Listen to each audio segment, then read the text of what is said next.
Maligayang pagdating sa ika-200 palapag. Salamat. Ilalagay na po ba natin kung kailan kayo makikipaglaban? Ha? Sa bahaging ito ng paligsahan, meron kayong 70 araw para maganda sa inyong laban. Kayo na pong bahalang pumili ng araw kung kailan yung gusto makipaglaban. Kahit araw-araw ay pwede kung gugustuhin nyo. Kung ayaw nyo naman, pwede rin kayong hindi makipaglaban sa loob ng mahabang panahong yun. Kung isang beses lang kayo makikipaglaban, bibigyan ulit kayo ng 70 araw para makapag-ensayo. Kaya lang, kung mauubos ang ating oras at hindi pa kayo nakikipaglaban, masasayang lang ang pagsali nyo dito dahil mawawan kayo ng karapatan sa paligsahan ngayong taon. Gusto ko lang pong linawin. Maraming beses po ba kami makikipaglaban dito?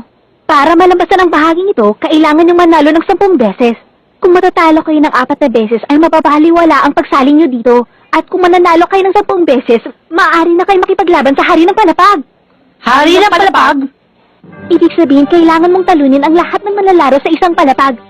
Meron na tayong 21 hari ng palapag sa kasalukuyan. Hanggat hindi sila natatalo, hindi sila mapapalitan. Ano, naintindihan nyo na? Kung sakaling tatalunin nyo ang isa sa kanila, tsak na bababa na yun sa kanyang tono. Ha! Ngayon na ang magiging bagong hari ng palapag! Yun lang ba? Siyempre naman, hindi lang yun. Kung kayo ang magiging bagong hari ng palapag, huwag kayo magugulat. Mabibigyan kayo ng imbitasyon para dumalo sa Battle Olympia, ang pista ng mga mandirigma na ginaganap sa tuktok ng gusali. Napakasaya, hindi ba? Walang reaksyon? Kalimutan mo na lang yan. Ano pa ba ang naghihintay sa amin sa pinakamataas sa palapag? Ha? Kalimutan na lang yun? Kapag nanalo ka naman sa Battle Olympia, ibibigay na sa'yo ang penthouse. Yun na yata ang pinakamagandang bahay sa buong mundo. Nakatayo yun sa pinakamatarik na lugar. 1,000 metro ang taas. Ang ganda! Hindi ba mas mataas pa doon ang bahay mo? Oo, pinatatayo nun, may taas higit na 3,000. Paano ba yan?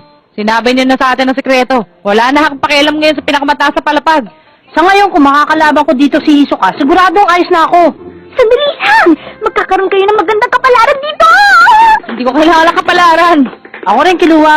Ano nga ba talaga ang dahilan kung bakit nandito kayo? Teka, kailangan mo munang manalo na isang laro. Pero binalaan na tayo ng mamang nakasalamin, kaya siguro hindi ka muna lalaban. Lalaban ako ngayon. Gusto kong malaman ang kaibahan ng mga manlalaro dito at ng mga nasa ibaba. Magagawa ko lang yun kung susubukan ko makipaglaban, hindi ba? Pakisulatan na lang po ang papel na ito.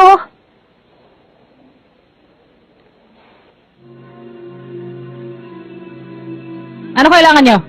Wala. Pumipila lang kami para sa application, yun lang. Gon, mukhang gusto yatang sumabay na ito sa araw na iniligay mo ah.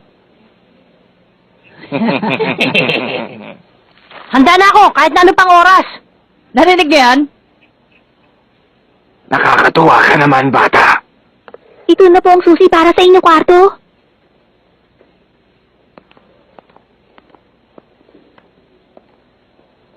Ang 3 yun ay manlalaro para sa ika-200 palapag. Oo, malamang pinipili nung 3 yun ay mga baguhan na katulad natin. Para madali silang manalo sa laban. Wow! Mamahaling kwarto to ah! Totoo nga palang ibang klase ang ika-200 palapag. Teka, Gon. Pecha ng laro. Ika-11 ng Marso, ika-3 ng hapon. Ang bilis! Ay ika-11 ng Marso ay bukas na, hindi ba, Gon? Siguro, hindi ako mananalo bukas. Pero ayos lamang yun. Gusto ko na makita kung anong kalalabasan. Ang kapangyarihan ito, kung ano talaga ang kaya kong gawin.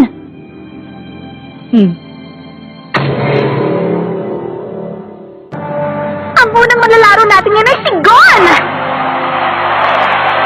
Ang batang dire-diretsong pag-akyat dito ay handa na para sa kanyang unang laban. Ang kanyang makakatunggali ay ang manlalarong si Guido na meron ng 1 talo at 4 na panalo. Makinig kayo, Ginoong Gon, Ginoong Killua. Kahit malakas na ang inyong kakayahan para protektahan ang inyong sarili, makakaramdam pa rin kayo ng sakit kapag kayo ay tinamaan. Kung ang inyong makakalaban ay mas malakas ang Nen, madali para sa kanyang sirain ang inyong Ten. Madali niya kayong tatalunin. Nakikiusap ako. Huwag muna kayong lalaban sa loob ng 2 buwan. Tuturuan ko pa kayo hanggang sa maubos natin ang panahon. Tawarin mo, Ginoong Ning. Pero hindi ko na mapigilan ang sarili ko. Ginoong Gon, galingan mo ang laban! Simula na! Huh? Mainit ka. Maswerte ka at ako ang unang makakalaban. Hindi ako masyado malakas, kaya huwag kang matakot sa akin, ha? Ayan na! Nagsisimula ng umikot ang mahiwagang trupo ni Guido! Lalaroin niya ang 10 trupo ng sabay-sabay para malibang ang kanyang kalaban! Ito na ako. Dapat marunong ka sumayaw. Iwasan mo ang mga trupo.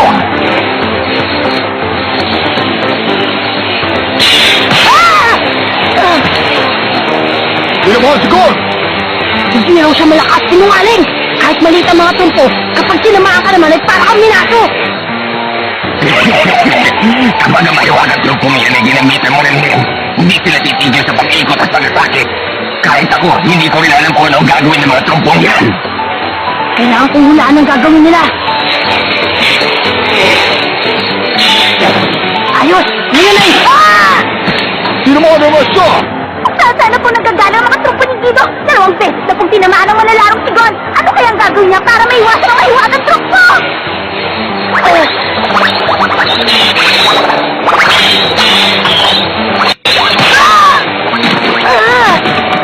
Gon! Ha?